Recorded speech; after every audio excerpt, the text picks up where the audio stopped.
Stories, fables, ghostly tales. Welcome, you super lovely listeners, to your Wednesday set of tales. I bring you two true accounts, let's not meet, involving the woods. One story is funny and the other one is terrifying. Both all about the woods. And an author submitted a story today titled Pandemonium by Tom Keithley, a fantastically top bloke who submitted to this podcast in the past and never fails to impress. Thanks, mate, for sending your story in. This episode is not for little ears, so scurry those little ones away for now, as they cover explicit content. Now, I won't keep you lovelies waiting, so turn up the lights, turn up the sound, and get ready for something special like you. Lolitu had been so unprepared for the day everything changed. The day she got answers to some of her biggest questions. It had started as an ordinary day, sure. She had been lounging in the atrium, half reading some novel of her stepmother's when she heard the door at the front of the manor splinter and smash to pieces. The sound had been deafening, and the young woman couldn't stop herself from peering out of the door as a group of the family's guards rushed past and towards the source of the disturbance. What was that noise? She thought, as she cautiously followed behind them. Inside, she knew this was reckless, bordering on stupidity, but she was too curious. Something was drawing her this way, an aura that was so familiar to her somehow. As she peered into the entry hall, she first saw her adoptive parents with a small number of guards. Then she saw who they were talking to. She drew in a sharp breath. He was tall, no shorter than 7 feet, wearing regal black garb. His raven black hair fell to the middle of his back, but the most striking thing of all were his eyes. They were the same amethyst purple as Lolitu's. The conversation snapped her from the trance she had fallen into. I'm here because you have rudely sent away every envoy I dispatched, including my dear twin sister. She was inconsolable, you see. He had a charming smile, but hidden under it, Lolitu could feel pure malice. So I decided if I came myself, then you'd have no chance but to talk. Yeah, breaking down the door and killing 6 guards kind of helped make your case. Lolitu's stepfather said through gritted teeth. Those purple eyes narrowed menacingly. You really should speak to your prince with more respect, Sergei. Ha! You still have the audacity to call yourself a prince. The tall demon loomed over him, that malice now radiating off him in waves. Facts are facts, Sergei. I was born a prince, and a prince I shall be until the day I die. And He snatched her stepfather up by his throat. I will be your prince until the day you die. His grip tightened. Which, not gonna lie, it looks increasingly like today is that day.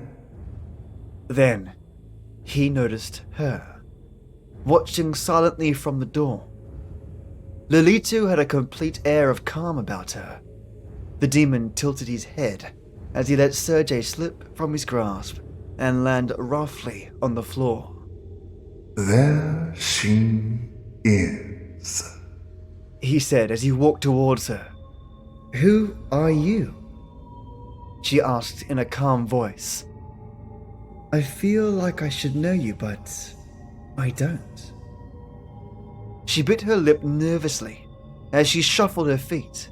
I am Prince of Pandemonium, and your father Azazel, He said as he looked down at her. Lolitu was already nearly 6 foot tall herself and would probably end up well over that mark, so she had to look up slightly. And you've come here for me? She asked, still feeling completely calm. Correct. To what end? Do you seek to shelter me and Keep me in some manner of gilded cage? Her expression and tone betrayed nothing. No. I want to set you free to be what you are. He replied measuredly. And what am I? A warrior. Chapter 2. As the purple flames vanished, Lolita looked around at the barren waste of ruin. The landscape was completely lifeless. Rocky wasteland scarred by jagged rock formations and torn by volcanic vents with lakes of molten magma forming in places. The heat should have been overwhelming, however, she was barely aware of it on her fair skin. Is this hell? She asked, choking slightly. Hell is such an ignorant term. We call it ruin. Her father explained. It smells, she said, crinkling her nose. The highly volcanic landscape reeked of sulfur. Poisonous vapors rose into the sky, itself a burning red, marred by great black clouds. The smell made her eyes begin to water and she gagged, the toxic air beginning to overwhelm her. You will adjust. Give it a moment. The first time here is the worst. He patted her on the back as she bent over and retched. Your first time traveling too. That don't help. As she finished emptying the contents of her stomach, she took a tentative breath and noticed it was not anywhere near as bad now. Our bodies acclimate to extreme environments quickly. In this universe, it's adapt or perish. Azazel told her as she stood upright. So, Lolitu, show me your weapon. At first, she gave him a guarded look. It had been her secret for a long time. She had never held it properly, but in her dreams. Lil. Her father's voice snapped her back to reality. Okay, she said, and held her right hand out and closed her eyes. She pictured the weapon, a large spear. Its metallic hilt crimson red. The blade was large and wicked looking. The barbed tip meant for one thing: killing. Nice, she said, brandishing her weapon proudly. Beautiful. That will serve you well, he said with a proud look. Can I see your weapon? She asked curiously. Her father held his hands up. Purple flames danced from them. My greatest weapon is my mind. Lolita felt her brow twitch. Somehow, that's terrifying on a whole different level, she murmured. That was when she became aware of what sounded like a roll of thunder that seemed to be getting steadily louder. What did you mean by that will serve you well, exactly? She asked, a feeling of unease growing in the pit of her stomach. Is this going to be our first battle together? She asked hopefully. Oh, no. Nope. This is your first battle. Consider it your entrance exam. Her father said with a smirk. I'm not even dressed to fight, she screeched, gesturing to the flowing, elegant blue dress she wore. Adapt or perish, Azazel said with a wink before vanishing. Ugh, you're such an asshole, she yelled at the sky, huffing. Lolita began to take stock of her situation. When it came to martial experience, she had none. Well, no practical experience. Lolita's adopted parents had frowned on a lady learning such things. However, they had no choice but to provide her with training to control her immense magical energy, so she wasn't helpless by any means. She dismissed her weapon and knelt, placing her left palm on the rocky ground.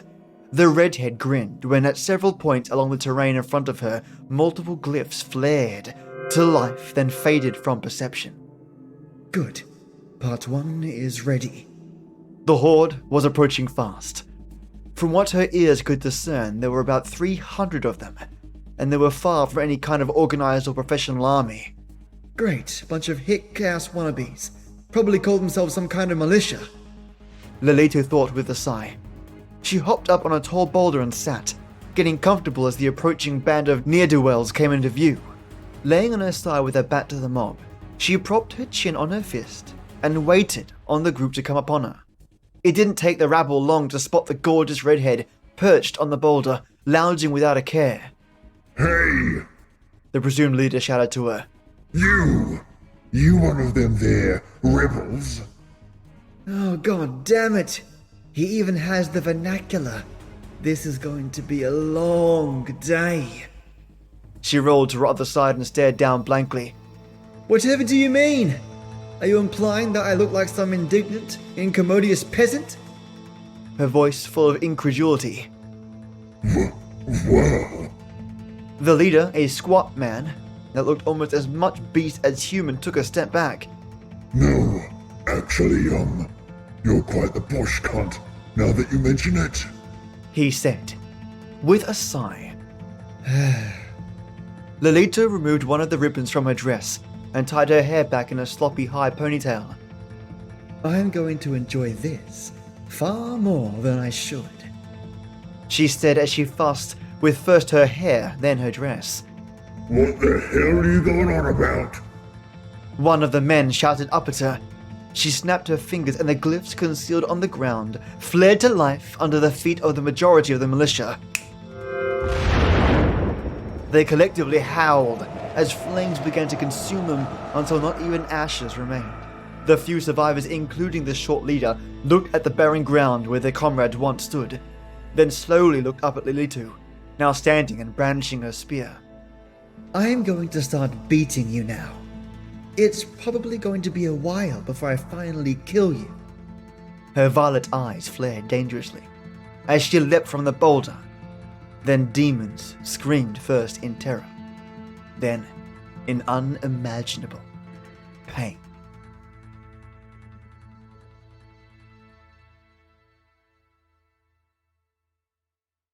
I was somebody else's let's not meet. Content warning, animal death.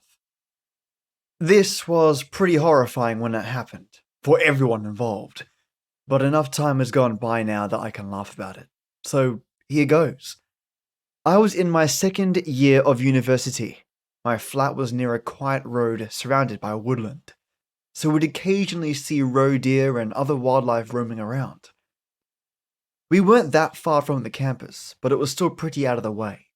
One night, it must have been around 10 p.m., my housemate got home, came straight upstairs to my room, and told me a deer had been hit by a car and killed. It was lying practically in the middle of the road.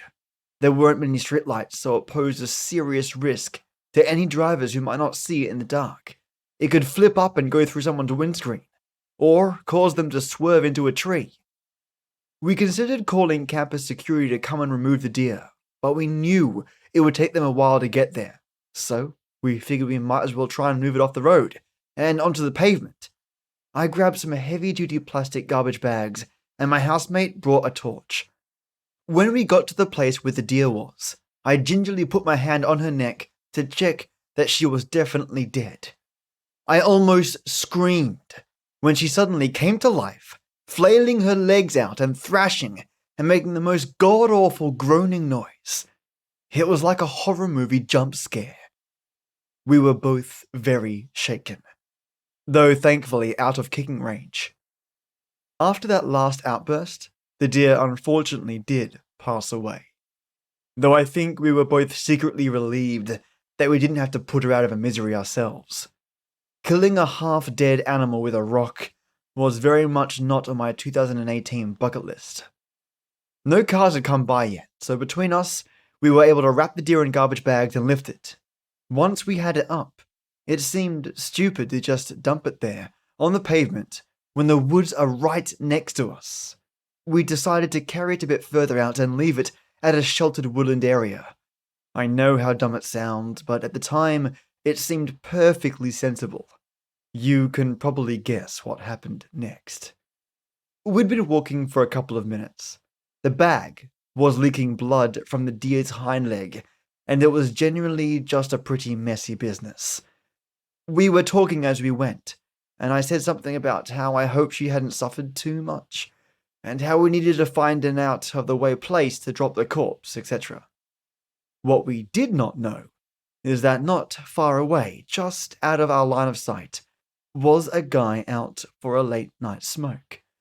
I smelled the weed, but had no idea anyone else was around until we were on our way out of the woods again, at which point we saw him walking ahead of us very fast, occasionally darting horrified glances over his shoulder.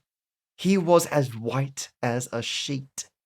As we drew nearer, he broke into an outright run, and when we finally emerged onto the street, we saw him disappear around the corner.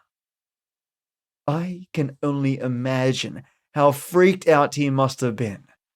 From his perspective, he had just seen two people wandering through the woods after dark, dragging a heavy bloody garbage bag, and discussing the most efficient way to dispose of a woman's body. We spent the next few days half expecting to receive some sort of call from security accusing us of murder, but nothing ever came of it. Maybe he went back to check for the body and realized what had happened, or he was just too traumatized to report it. Either way, I'm pretty sure he gave that man the shock of his life. To the innocent, weed-smoking guy in the woods, I am so sorry. I promise I'm not a murderer. Man in forest kills animals and chases after me while ringing bells in the dark. This is truly the scariest, most horrible thing that has ever happened to me. I have never been so petrified in my life. To this day, I still do not know who this man was, what he was trying to do, or if he still is where I saw him. I am sorry for how long the geographical description is. I just want everyone to understand how secluded I was when this happened, and how badly it could have ended if it wasn't for my parents. I was back home for the summer for the first time in a year after starting uni. Our home was, still is, just outside of a small town with forests all around. There was also a small man-made lake, which was diverged from a river that ran for miles through the forest and ramified into a few streams east of the lake. Near my home there was a small grassy path that led to the river flowing a stream. It was a long walk, but one I used to go on often as a child. I knew the forest there well. I knew where I could cut through dense trees to meet the stream. The walk I would always go on led me off the path which turned northwest slowly, so away from the stream, and then took a sharp turn to the west after a few miles' walk, at which point the stream was hidden quite deep into the forest.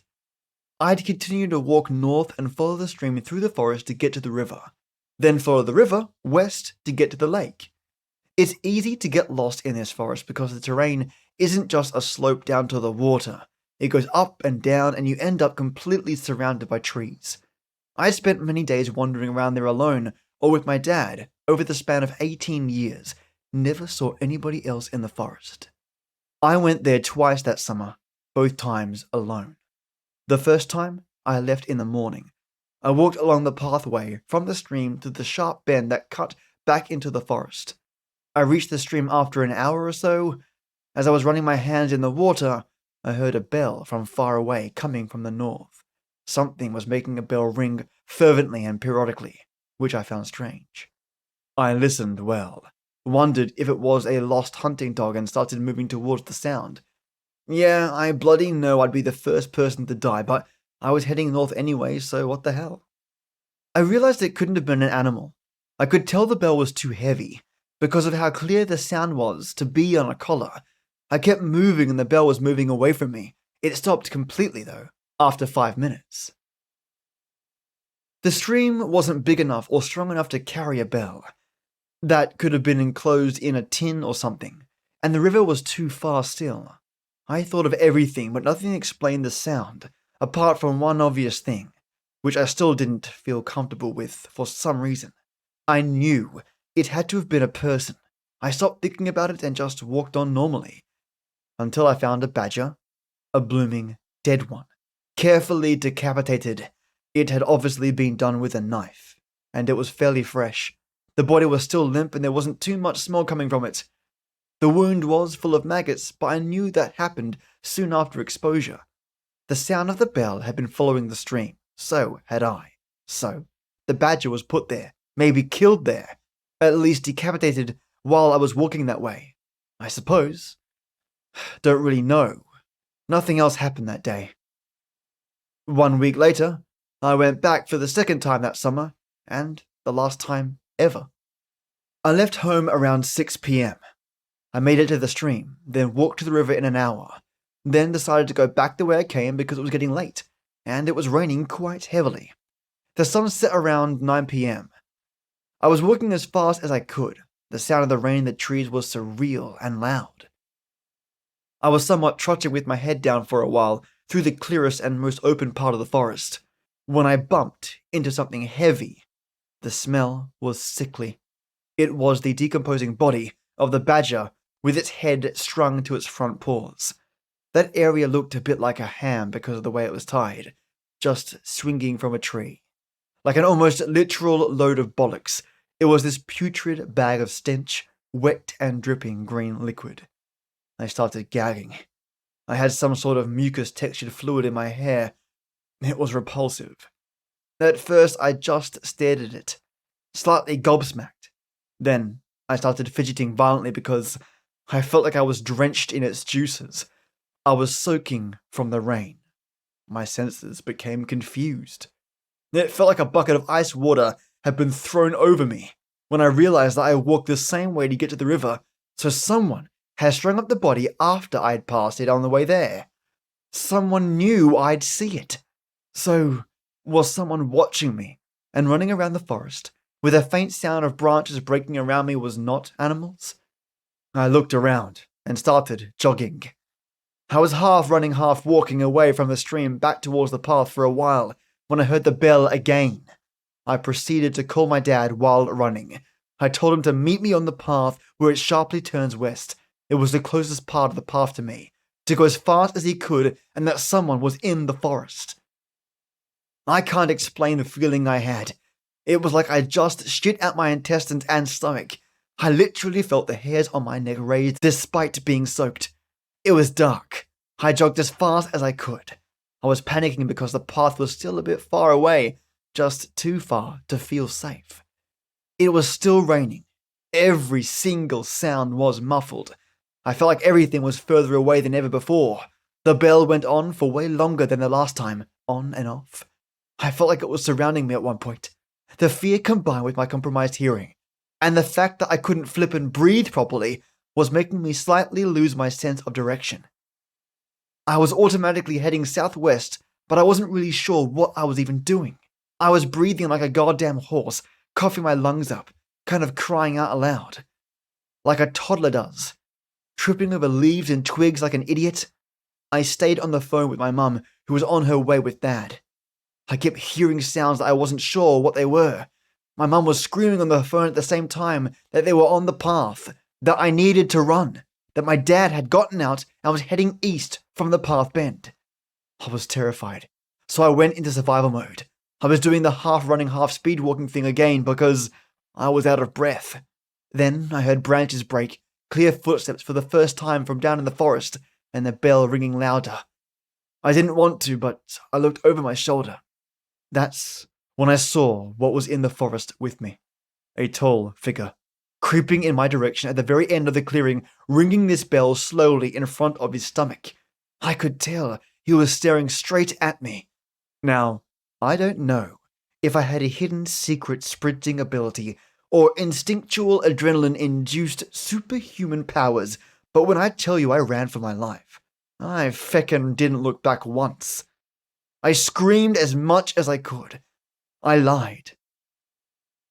I'm on the phone with the police. They're on the path. Dad, I can see you. I'm here. I wanted to yell, Dad, please, where are you? But I kept that to myself. I felt like something awful was going to happen. I felt like the man was right behind me. I kept telling myself not to look back. I was gasping and wheezing, crying so hard and screaming for my dad. I felt shivers on my neck and then switched off. I just ran. I even dropped my bag and only realized I didn't have it anymore when I was in the car. I felt like my phone was my only way home. Things no longer felt real. It was like my legs were moving by themselves. I didn't know if the man was still following me. I could only hear my heart beating in my ears and the bell. I finally heard my dad shout my name, and I knew he was coming my way and that he could see me, because of the intonation of his voice. I pretty much lunged myself at him when we got to each other. My dad heard the bell too. My mum could hear it on the phone. She was waiting with the car ready to leave fast. We went directly to the police station, and I got medical attention soon after. My dad burst into tears in the car, said he could hear the bell, and thought he wouldn't be able to see me. Asked me what if I didn't have my phone? What if he hadn't picked up?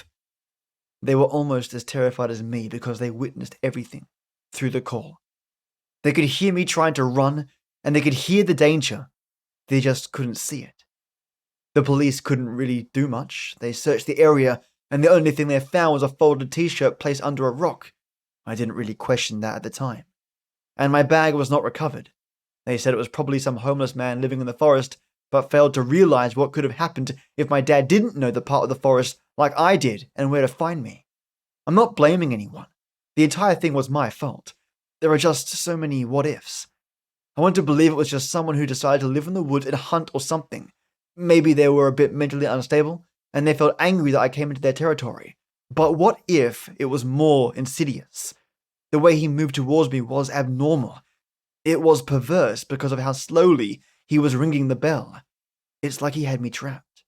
I didn't see any more detail, I just ran. To this day, I can't bloody go anywhere where I'll be alone, and the sound of bells is a real problem. The smell of moss as well. Anyway, my parents and Steve Jobs saved my life. So go hug yours now and take decapitated badges and bells as pagan signs that you're unwelcome. Welcome, listeners, to your Monday morning, or for some of you, Monday evening, Sherlock Holmes episode. Now, unfortunately today, I'm actually pretty sick. Spent since Friday last week recovering from sore throats, muscle aches, endless coughing, and a temperature. The price you pay when working in an office environment. People still come to work when they're sick, and it just pushes the air around. 6 weeks being in that environment and my immune system finally cocked it. Anyway, good news is I'm on the mend and should be back to full strength Wednesday. So my apologies up front for this intro being quite short, and no outro as I need to give my voice a rest. I just want to say a huge thank you to my Patreons that support me, and I'm so grateful to have your ongoing monthly support. And now let's look at today's episodes. First up is A Scandal in Bohemia, a story where even Holmes, dare I say, is fooled. And your second remastered episode is The Accidental Murderess, where a woman from Holmes's past appears to him again, where their personal history almost gets in the way of the case being ruined. Okay, now it's time to rest my vocals. Have a lovely evening, folks, or have a brilliant start to your morning. I'll join you Wednesday for some folk stories or creepy tales, whichever takes my fancy. And as always, till next we meet, enjoy.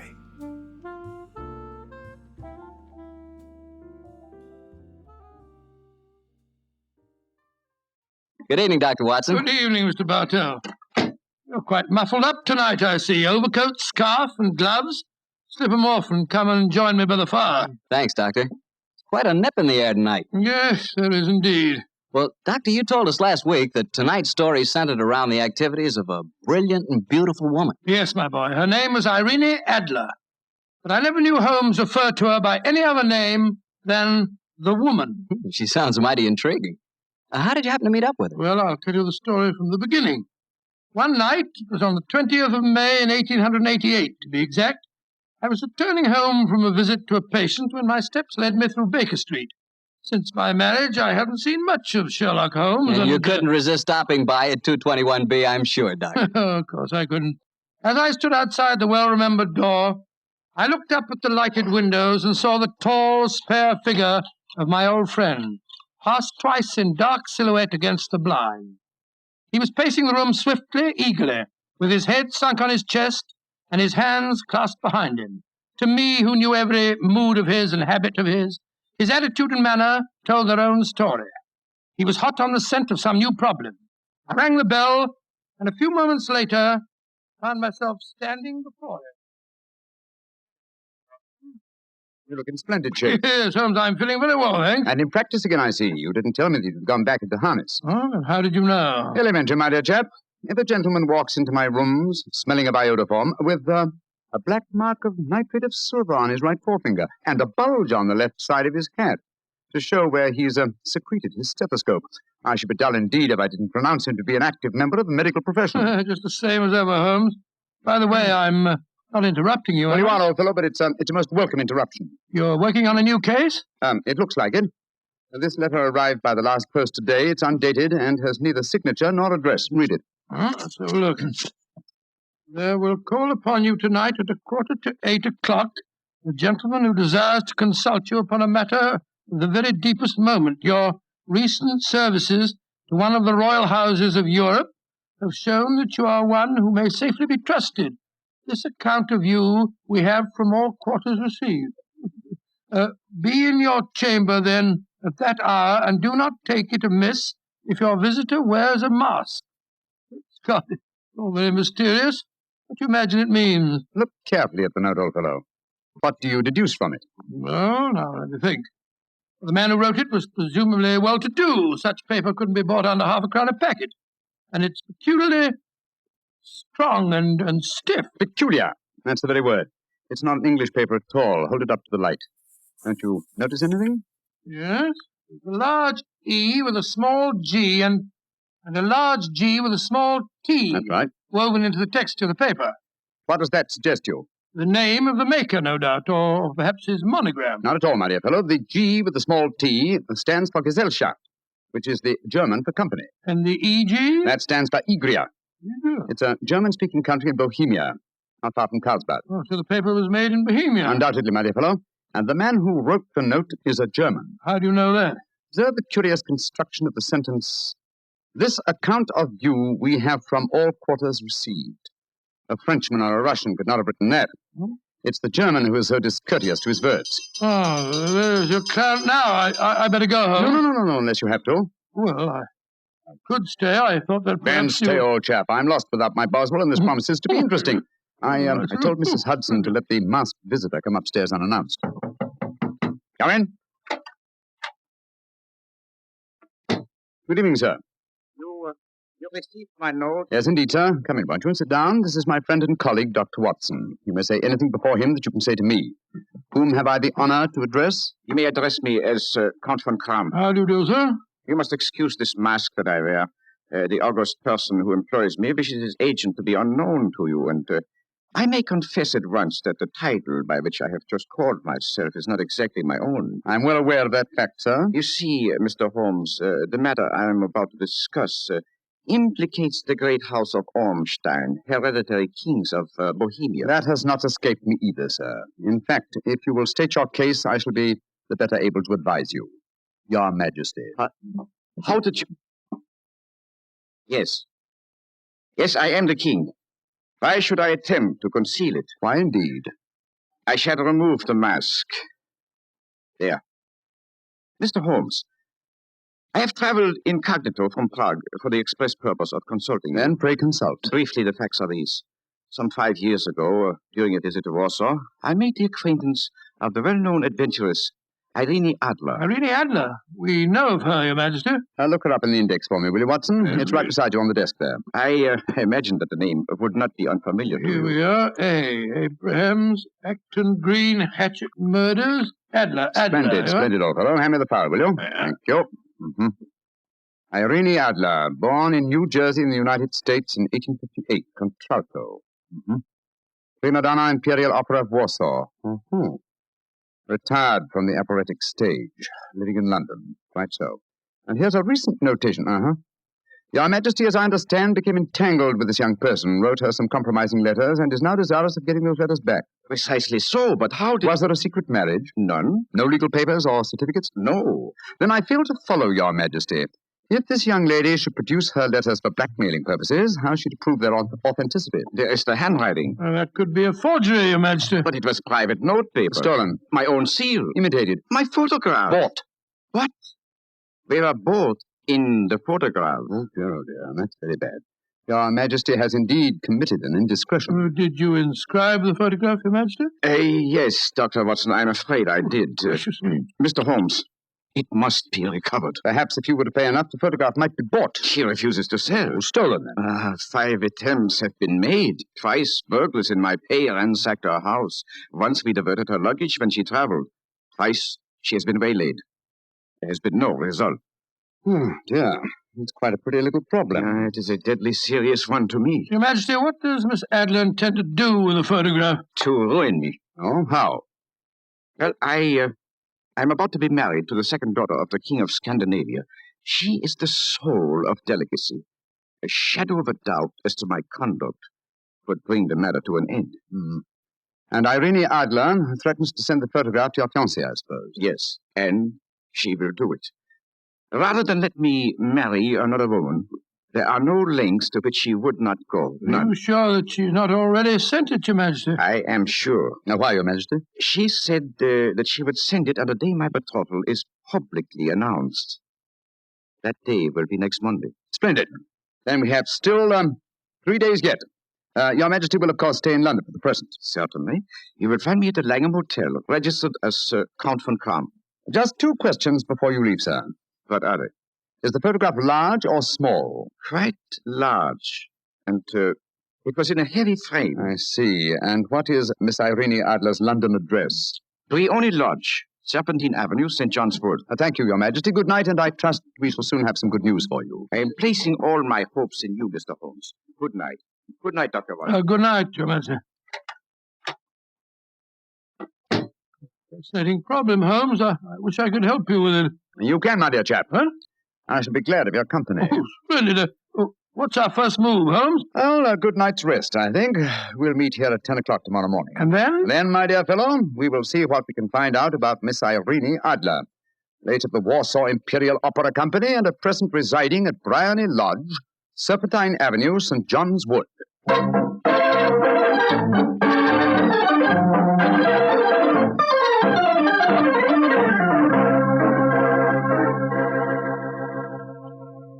Well, Holmes, a cursory examination of Briony Lodge didn't prove very illuminating. No, a bijou residence that represents the essence of dignified suburbia, but tells us very little about its owner. I think a visit to the local public house might prove more instructive. Come on, old chap. I see the door to the Coach and Horses inviting us from across the road. Well, our disguises shouldn't cause any suspicion, Holmes. That's why I suggested them. In the character of a couple of stable hands, I felt that we might inspire confidence. This is a horsey neighborhood. There's a wonderful sympathy and Freemasonry among the fraternity. There we are. Better let me do most of the talking. Yes, I will indeed. I'm sure that your accent will be more convincing than mine. Let's go in, shall we?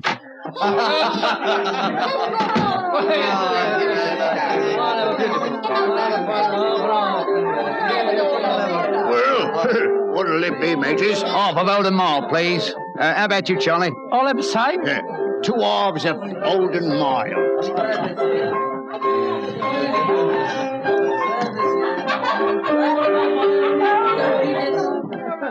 Well, here you are, mateys.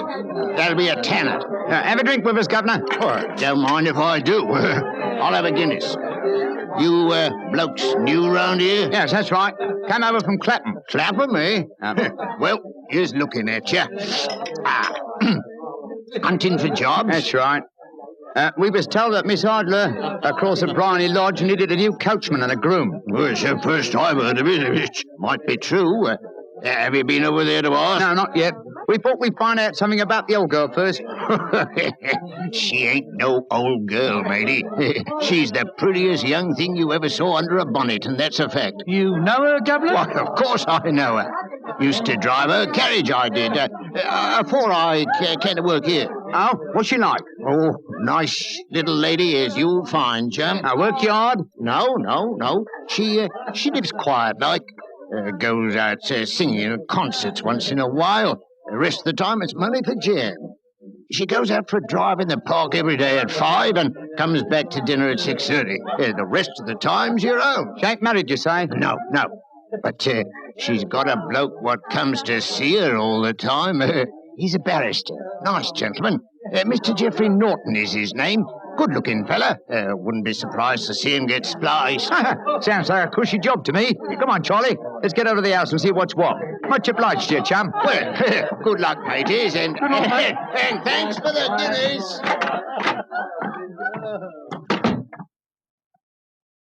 What's our next move, Holmes? Let's stroll back to Briny Lodge. I'm undecided whether to continue my investigation there or to try and find out something about Mr. Geoffrey Norton, the barrister. If he's just her lawyer and nothing else, it's more than likely that she's entrusted the photograph to his safekeeping. Hello. There's a cab waiting outside Miss Adler's house. Hurry, Watson. Maybe Mr. Norton's. Here we are at the gate. Yes. Here comes a man hurrying down the pathway. Quick. Flatten yourself behind this post. Listen. Where to now, Mr. Norton? Drive like the devil. First to Gross and Hankey's in Regent Street, and then to the Church of St. Monica in the Edgware Road. Half a sovereign if you do it in 20 minutes. Right, Charm, Mr. Norton. Up in. Fire and signal the cab, Watson. We must follow him. Well, here comes one. Oh, no, it isn't. It's a private carriage. Miss Adler's, no doubt. Here she comes down the pathway. Back behind the post again, Watson. Where to, Miss Adler? The Church of St. Monica's, John, and half a sovereign if you reach it in 20 minutes.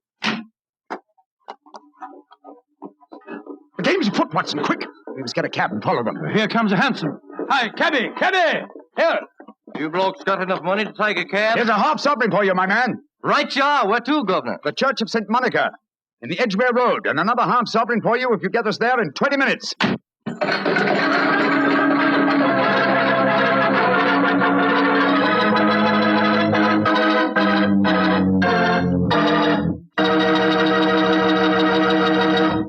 Did you and Sherlock Holmes reach that church inside the 20 minutes? Yes, Mr. Bartell, we did, but the other carriages were there before us. Holmes went into the church after telling me to guard the outside.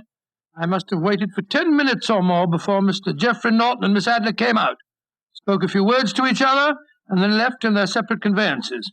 A moment later, Holmes, still dressed as a stable hand, came striding out of the church and down the steps towards me. He was obviously very excited. What? Have they left? Yes, in separate cabs. I overheard him say that he was going back to his office, and she said, I shall drive out in the park at 5 this evening.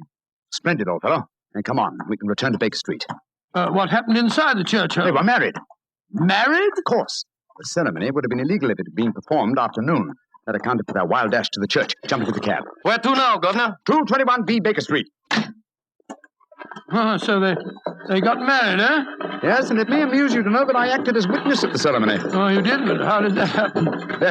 Their own witness that failed to appear, and I was dragged into the breach. The bride gave me this sovereign as a memento. I think I'll wear it on my watch chain in memory of the occasion. What an amazing situation. Things begin to look better for the king, don't they? Yes. Now that she's Mrs. Norton, the chances are that she won't want to expose His Majesty after all. I hope so, Watson, I hope so. But we can't afford to take any chances. I think the time is right for us to come to closer grips with the lady.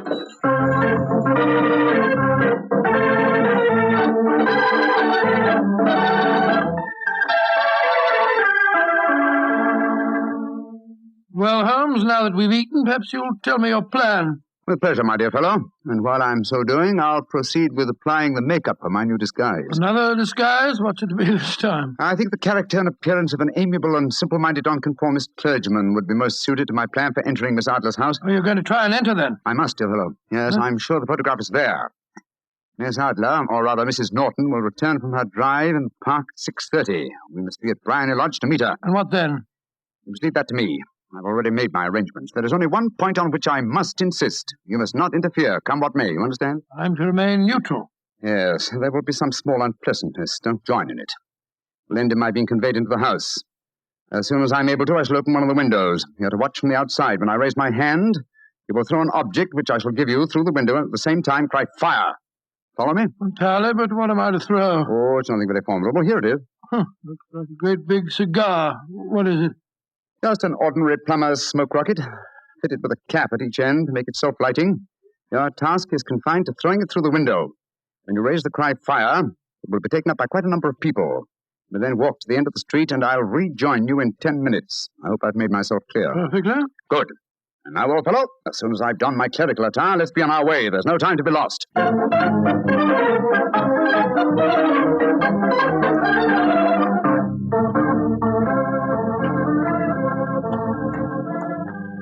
It's nearly 6:30, Holmes. We've been pacing up and down in front of her house for half an hour now. I hope she does come back. I'm sure she will. There seem to be a lot of loafers hanging round her gate. All part of my conspiracy, old chap. You'll see them pay their parts in a few minutes. You still think the photograph is inside the house? Yes, I'm sure of it. Hmm? It's most unlikely that she carries it about with her. Remember, the king told us it was a large frame picture. And also remember that she planned to use it within a few days. It must be where she can lay her hands on it. It must be inside her house. But her house has been burgled twice. They don't know how to look. Well, how will you look? I won't. I'll get her to show me. She'll refuse. No, she won't be able to. Shh. Here comes the carriage now.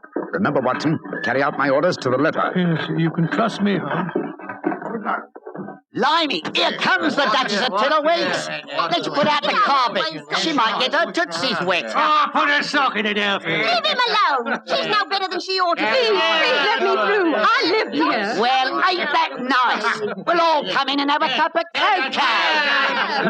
Move out of the way, please, and let the lady through. Mind your own business. Just cause your collar's turned the wrong way, you can't spoil our fun. That's right, Eddie. Keep your nose out of it, parson. Please don't fight about it. I tell you to stop molesting the lady. Do ya? Then how would you like a biff in the nose? Oh, he hit the poor man. Then he ran away, the coward. Is the clergyman badly hurt? He hit his head, Mum, and he fell. If you asks me, he's hurt bad. He's bleeding something terrible. Can we bring him in, Mum? He can't lie here in the street. Why, of course. Bring him in. Right you are, Mum. Here, Bert. Right out. Give us a hand. Here we go. Oh, poor fella. Did you see what happened to him, mister? Yes, I saw, my good woman. A very convincing demonstration. What you mean? Weren't you paid by a certain gentleman for this performance? Oh, you knows about it, too. Yeah, you must be a friend of Mr. Sherlock Holmes. Yes, I am. Nice gentleman. He give us $5 apiece for tonight's work. It ain't through yet, though. We got to start yelling fire when somebody tells us. I'm that somebody, my dear lady. There's Mr. Holmes now. He's inside the house. Yes, he's opening a window. Now he's raising his hand. That's my signal. Now to throw the rocket. There we are.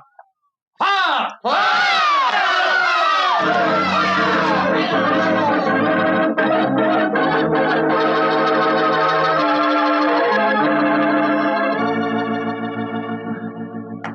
Holmes, there you are. You have the photograph? No.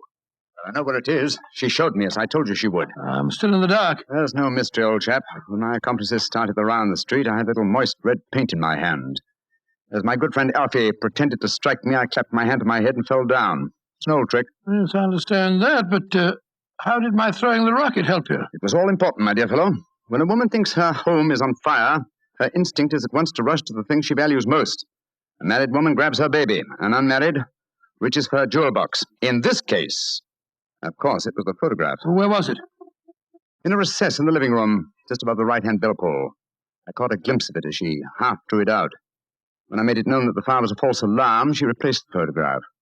As soon as I was able, I assured her that I was feeling well enough to leave. You didn't take the photograph, then? No, I felt that over-precipitance at this stage might ruin everything. And what do we do now? Drive to the Langham Hotel and inform His Majesty of what has happened, then return with him here. After that, my dear chap, the case will be ended.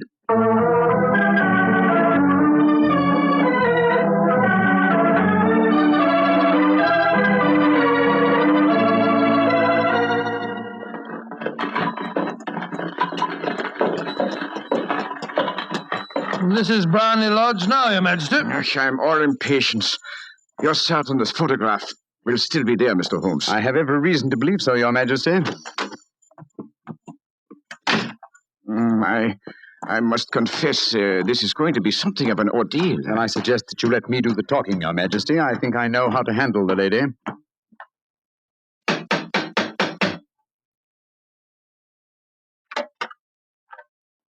Mr. Sherlock Holmes, I believe. Yes. I am Mr. Holmes. How did you know? My mistress told me that you would be likely to call. She has left for the continent with her husband. You mean she's left England? Never to return. Then the papers, the photograph. All is lost, Mr. Holmes. We'll soon see. Follow me. She said you'd been looking for something. I hope you find it.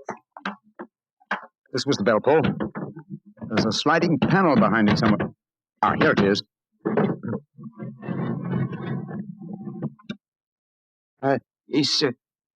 Is the photograph there, Mr. Holmes? There is a photograph, but it's a photograph of the lady alone.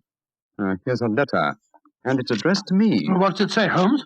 My dear Mr. Sherlock Holmes, you really did it very well.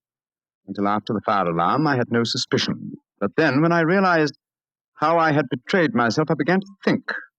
I'd been warned that if the king employed an agent, it would certainly be you. May I congratulate you on your disguise as the dear old clergyman? Great Scott, you was far more clever than you thought, Holmes. Yeah, go on. What else does it say? Let me see. My husband and I both thought that the best recourse was flight. So you will find the nest empty. As to the photograph of the king and yourself, His Majesty may rest in peace. Thank goodness for that. I love and am loved by a better man than he. I leave another photograph, however, that he might care to possess. And I remain, dear Mr. Sherlock Holmes, very truly yours, Irene Norton, née Adler. What a woman, Watson. What a woman. What a magnificent woman. She fooled me completely. But, I'm sorry, Your Majesty, I've been unable to bring your business to a more successful conclusion. On the contrary, my dear sir, nothing could be more successful. I know that Irene's word is inviolate. The incriminating photograph is now as safe as if it were under fire. I'm glad to hear Your Majesty say so. I am immensely indebted to you. Now, pray tell me in what way I can reward you. This beryl ring that I wear, I should be proud Your Majesty has something that I should value even more highly. You have but to name it. This photograph. Irene's photograph? But certainly. However, you must let me give you something more substantial. Oh, no, Your Majesty. This is something I shall treasure all my life. This and a golden sovereign I received from the lady's hand. They will remind me that I was once tricked by a woman. A woman that I shall never forget.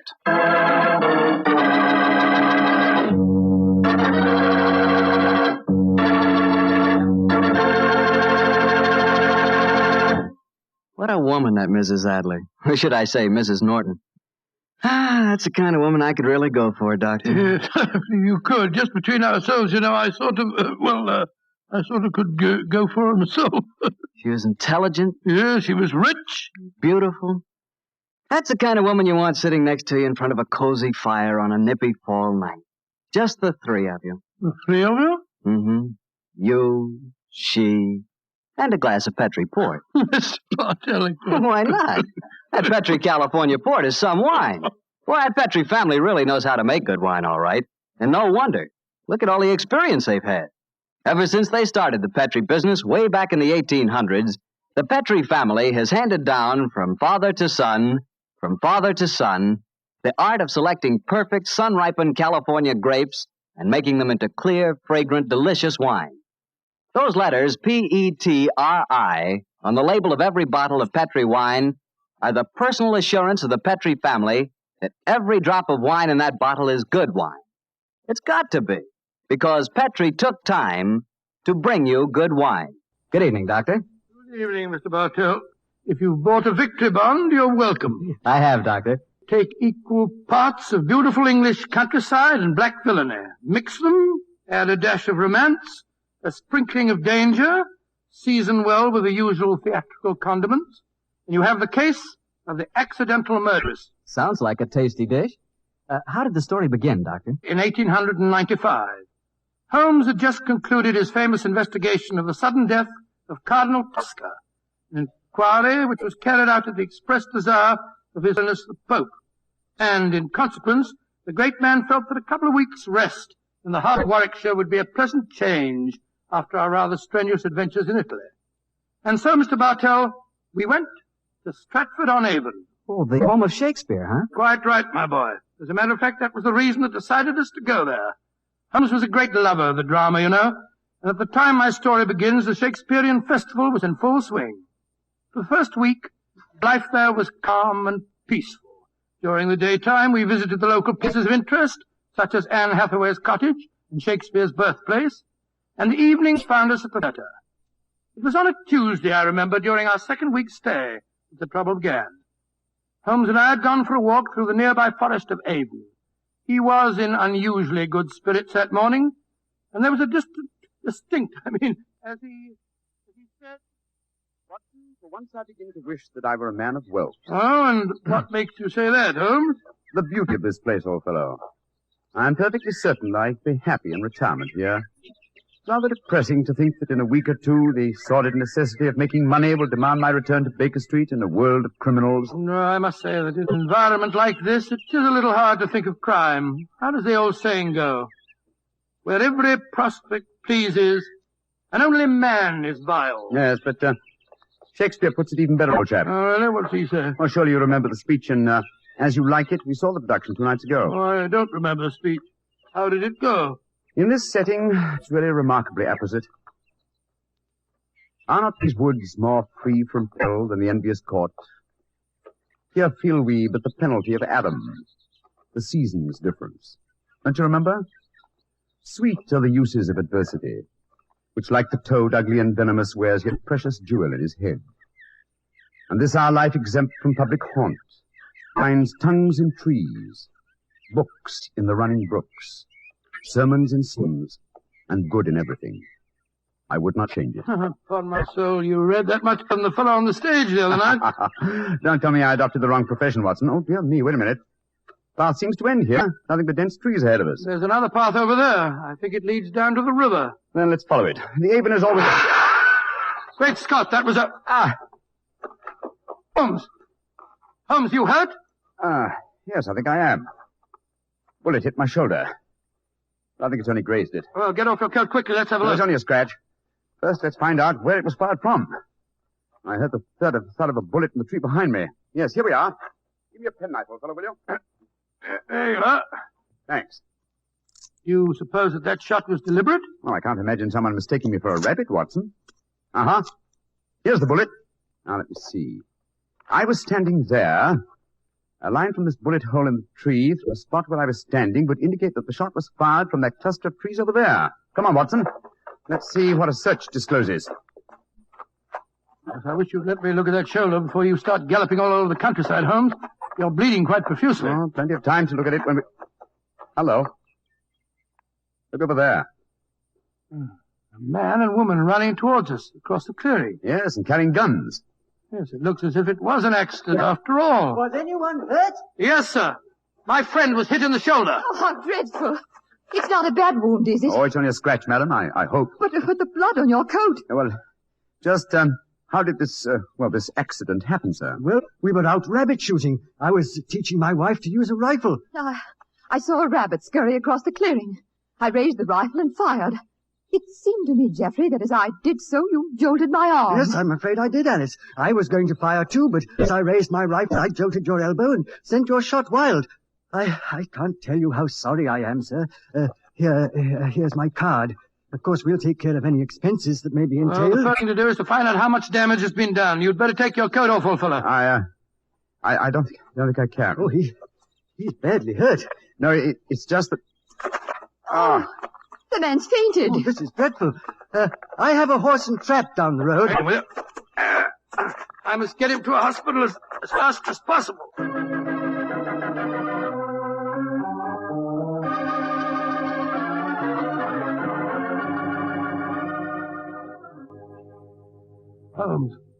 Holmes, are you feeling any better? Has the nurse gone? Yes. She's bringing the house surgeon. And the man and his wife? They're down in the hospital waiting room. Oh. I found out their name. It's Markham. Then we're alone. Yes, old fellow. In that case, I can stop behaving as if I were at death's door. Holmes, you mean that you shammed that collapse just now? Yes, I did, Watson. Oh, well, spare me a little pity, old chap. My shoulder's confoundedly painful, I assure you. Well, I'm sure it is. But what made you pretend to faint? I recognized this Mrs. Markham, and I think she recognized me. It's important she assume I'm out of action for a while. Oh? Mrs. Markham. Why? Well, Mrs. Markham is, in reality, the notorious Mrs. Dangerfield. You remember the Dangerfield case? Dangerfield? Great Scott, yes. She was tried for the murder of her husband by poisoning, wasn't Yes, she? she was, old fellow. She was acquitted. The jury decided he was an habitual arsenic addict who happened to take an accidental overdose. Well, didn't you have some connection with the case? It was I who tracked down the sale of the arsenic she claimed to have bought for cosmetic purposes. Well, if you ask me, that shot at you was no accident. Oh, of course it wasn't. I'm certain that I was recognized. In any case, her record is a bad one. Prior to her husband's death, there was an episode in which her uncle was killed in a shooting accident on a grouse moor in Scotland. An uncle who left her a large fortune on his death. And I suppose Mrs. Dangerfield was a member of the shooting party when the accident happened. Yes, she was. And she's something of a femme fatale, what? I must plan my actions very cautiously. I'm up against a dangerous opponent. Well, you'll have to stay in the hospital until your wound's being examined and dressed. That's true, fellow. And while the local staff are taking care of that, I want you to shadow the Markhams. Of course I will, Holmes. Stick close to them, old fellow. Make them believe that I'm going to be kept here for some days. Find out as much as you can, and then report to me. Right, I'll do my best.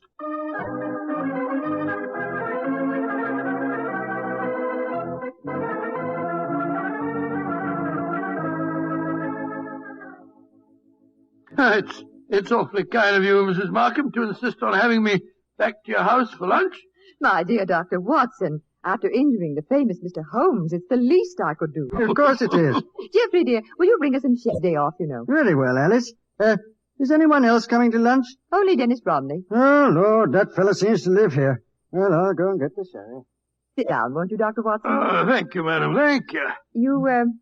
You say that you think Mr. Holmes will be in the hospital for some days? I'm afraid so. The wound wasn't serious. He lost quite a bit of blood. Oh, I feel perfectly dreadful about it. Well, you mustn't blame yourself too much, madam. It was an accident. Yes, but I might so easily have killed him. Well, you haven't, and that's all that matters. Did you say that Dennis Romney was coming to lunch? Is that the actor fellow from the Memorial Theatre? Yes. Have you seen him on the stage? Yes, several times.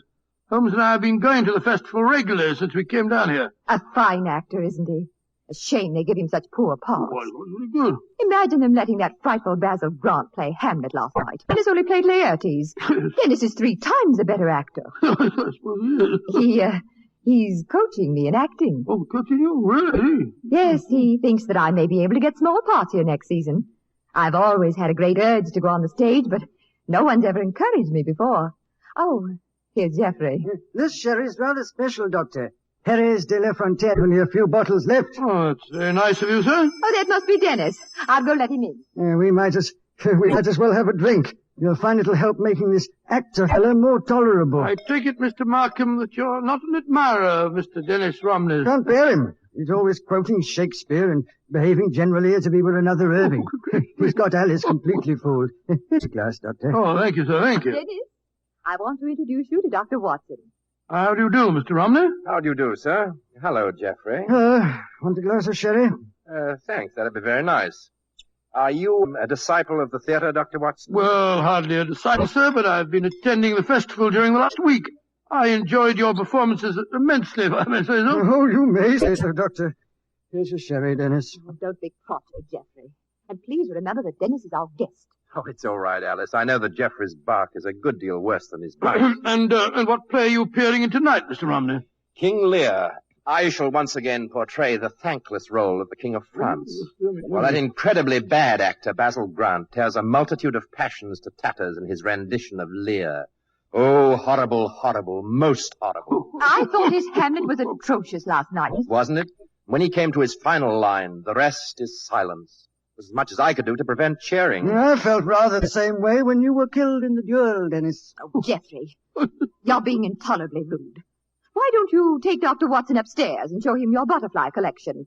Then at least you'll know what you're talking about. Are you interested in butterflies, Doctor? I have quite a rare collection. Oh, really? I'd like to see them very much. Come on, then. I think we've just got time before lunch.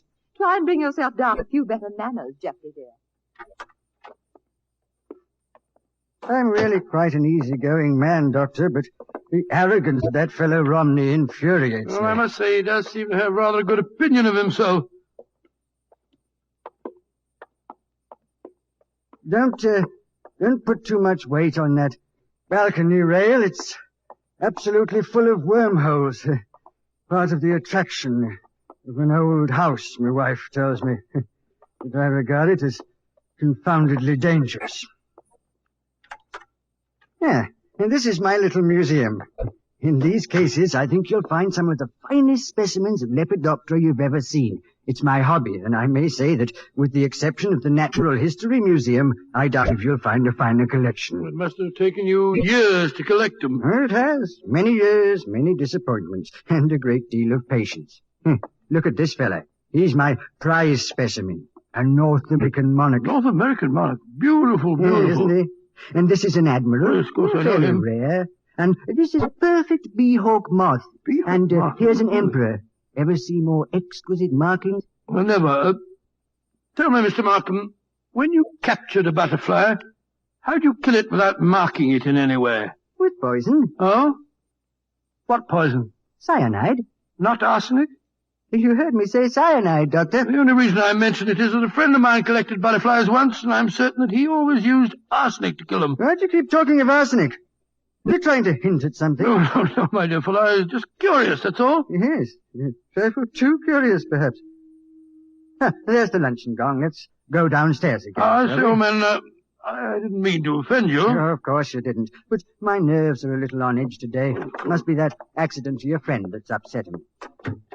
I really must get that balcony rail mended. Shh. What is it, sir? My wife. Young Rowling. Look at me lunch. Listen. Darling, why won't he understand? Arthur, you think Jeffrey has very bad disposition. He's never understood. Well, Doctor, they say that listeners never hear good of themselves. You know, sometimes I wonder if my wife wouldn't like me out of the way. Well, let's go down to lunch, shall we?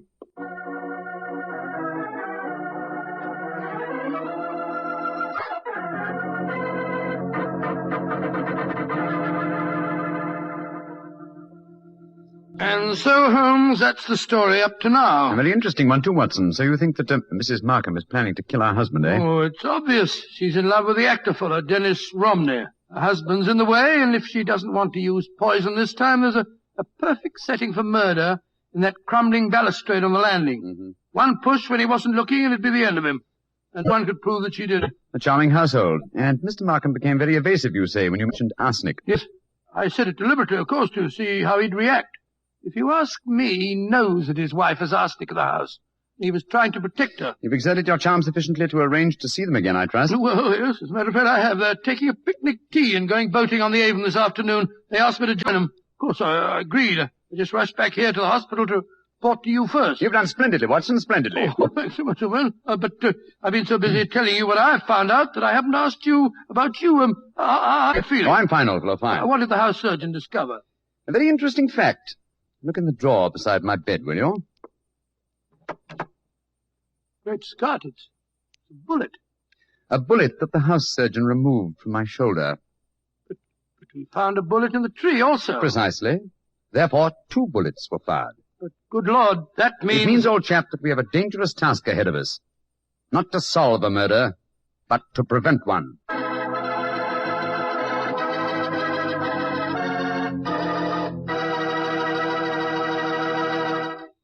And now, Dr. Watson, what happened next? We left you at Sherlock Holmes' bedside in the hospital. Did the picnic with Mr. and Mrs. Markham prove an exciting one? No, it was rather unpleasant, as a matter of fact. The 3 of them kept squabbling all the time, and just as we were coming home, something unforeseen occurred. Mr. Markham fell into the river. Well, pardon the old question, Doctor, but did he fall or was he pushed? It was hard for me to say. I had my back to him when he fell. Of course, we fished him out and rattled him back home in a trap as fast as we could. He changed his clothes at once, and as we sat around the fire a little later, I could see that he caught a chill. In fact, I recommended that he go to bed and stay there. Mrs. Markham agreed with me. Dear, I do wish you'd follow Dr. Watson's advice and go to bed. For the 5th time, Alice, I will not go to bed. I'm perfectly all right. No, it's no thanks to you and Dennis. What do you mean by that remark, Geoffrey? You know perfectly well what I mean. It wasn't an accident that I fell in the river just now. One of you 2 pushed me when I was struggling with the punt pole in the long reeds. Geoffrey, you're talking rubbish. Am I? You were in the boat, Dr. Watson, didn't you, sir? No, I didn't, sir. My back was turned to you when you fell in. Oh, well, then we'll call it an accident. An accident that happened by a curious coincidence, just where the river is deepest and the reeds thickest. Geoffrey, I don't like your tone. You can accuse me of anything you like, but when you start suggesting that If Alice... you don't like the way I talk to my wife, I suggest that you don't come to my house. Go and get a scarf. I'm chilly. Dr. Watson, I must apologize for my husband's behavior. I don't know what's come over him. Oh, that's quite all right, Mrs. Markham. I quite understand. Well, I wish I did. I don't mind yelling at me, but he's being so abominably rude to you, Alice. The last couple of weeks, it's been getting worse than ever. I know. Ever since we had that argument about the insurance policies, he's been unbearable. Insurance? Yes, Doctor. We took out quite large policies on each other's lives recently. You didn't tell me that, Alice. Well, it was his idea. And yet when the insurance came here, you'd have thought I was forcing him into taking out the policy. Insurance? Great Scott, You what, Doctor? Nothing, Mrs. Markham. Nothing at all. Sounds as if you don't approve of insurance, sir. Oh, it's not that, Romney. It's just that I... Who can that be? I wasn't expecting anyone. Answer the door, Dennis, will you? Yes. Sounds as if Geoffrey has already done so. Alice, we have a visitor. Holmes, you shouldn't be up. Good evening, Mrs. Markham. Hello, Watson. Well, I'm delighted to see you, Mr. Holmes. Though I understood from your friend that you'd be in the hospital for several days. The constitution of an ox and the obstinacy of a mule, two characteristics of mine, have combined in making possible an early departure from the hospital. How do you do, Mr. Romney? I think I've seen you at the theatre. My name is Sherlock Holmes. How do you do, sir? You'll stay to supper, I hope. If it's not inconvenient, Mrs. Markham. Of course it isn't. I'll go in and arrange for it. Upon my soul, Holmes, I'm glad to see you. And are you, old fellow? Let's take a stroll on the terrace, shall we? It's rather warm inside this evening. You can go out through the French windows. Oh, thank you, Mr. Markham. Holmes, are you quite sure that you're well enough to go walking about? Of course I am. You must tell me, Watson, what the latest developments are. In the meantime, I myself have not been idle. Yes, Watson, I think our stage is set, and I have a feeling that I may contribute to a rather dramatic last act curtain.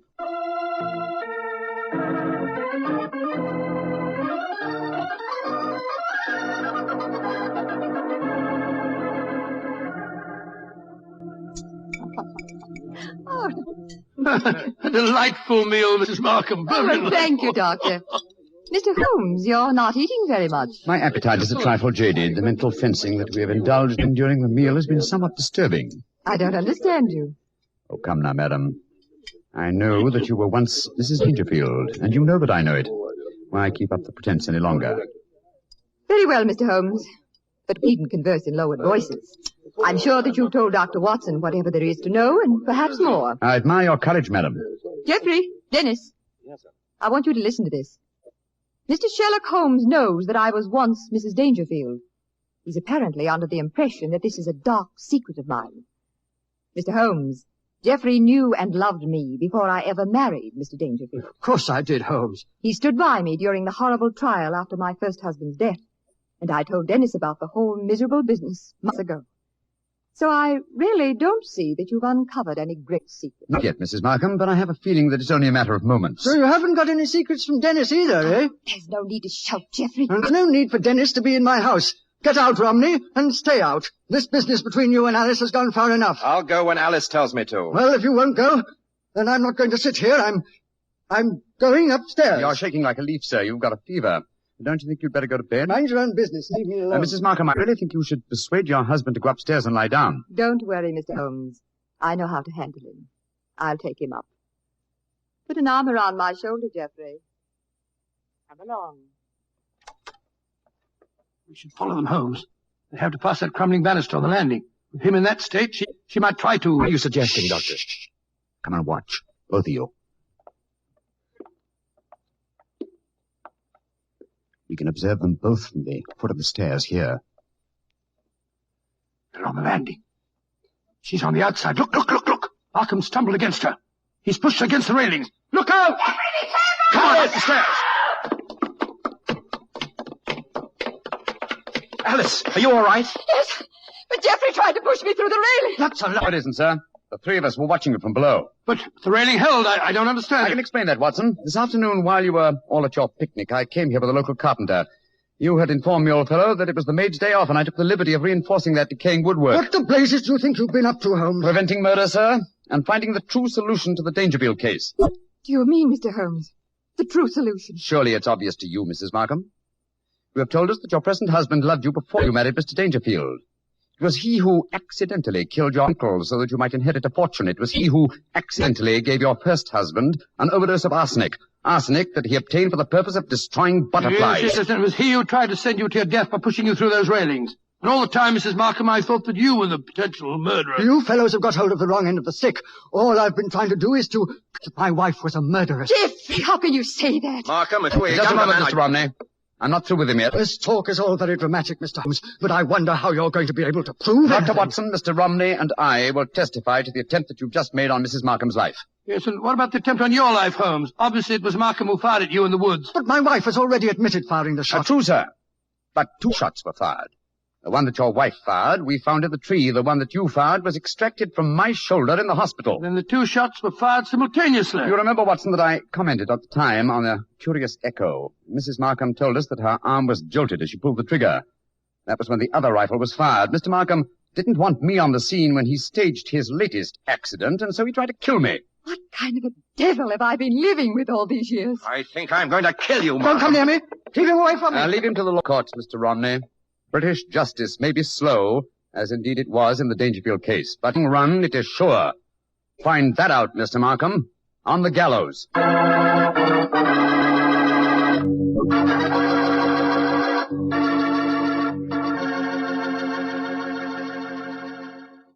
Well, tell me, Doctor, did Mr. Markham finally end on the gallows? Yes, he did. And it might interest you to know that Mrs. Markham and Dennis Romney were married. A nice chap and a fine actor, that boy. Maybe that's what I should have been. An actor. To be or not to be, that is the question.